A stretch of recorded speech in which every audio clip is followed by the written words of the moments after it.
Good morning, Papa. Good morning, Mama. Good morning, church. My name is Mrs. Chinaza Johnson. Okay, firstly, I want to thank God for adding another year to my age. Last month, July 25th.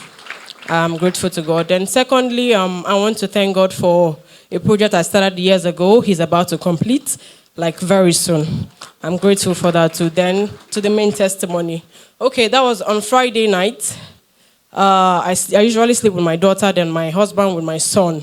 So in the middle of the night, she woke up and screamed and was like, "Mommy, mommy, mommy, something beats me. I'm always at alert. I don't sleep like that." So I was like, "What is it?" I turned on the light. I searched everywhere. I didn't see anything. I looked at her leg. There was no sign of something that beat her or something. And I was like, what's the problem? She was like, "Mommy, I want to eat." I said, "By this time, okwa." Then I was like, "Okay, come out." Usually, this is a child who is not scared of the dark or something. She goes out about her daily business like boldly. And all of a sudden, she was engulfed with fear and she was like, "Mommy, something is at the door." I said, "Daisy, what is it? Come and cross path." She was engulfed in fear. It was very, very intense. I looked at her eyes. As a mother, I could see the fear in her. I said, "Something is wrong." My husband quickly ran out from the room and was like, Ogini, what is it?" I said, "See, she wants to call. We thought it was like a drama or something.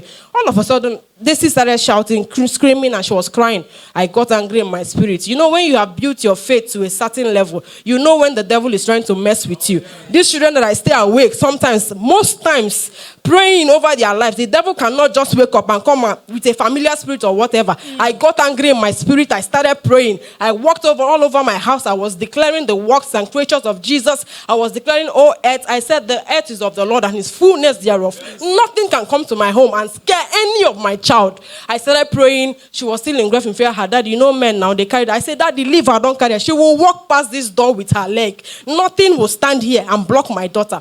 So he carried her anyways, and he took her to the other room, and they laid down. I was still praying. I was not looking at them again. I was praying and I just sanctifying all over my house. Then, to the glory of God, she slept off. And by morning, she woke up and she was like, "Mom, is there something in our house?" I called her by her full name. I said, "Daisy, watching a man all Amma Johnson. Nothing is in this house and nothing can come into this our house and scare you." She said, "Okay, Mommy." So that was it. Then yesterday night, she slept. She was going about the rooms. That place, she said something was, she was running about there, running through, to and fro, coming in and going out. Nothing. She didn't wake up in the middle of the night again. I just want to give God the glory for the preservation of his hand upon my life and upon my children. Nothing missing, nothing broken. What our God cannot do does not exist.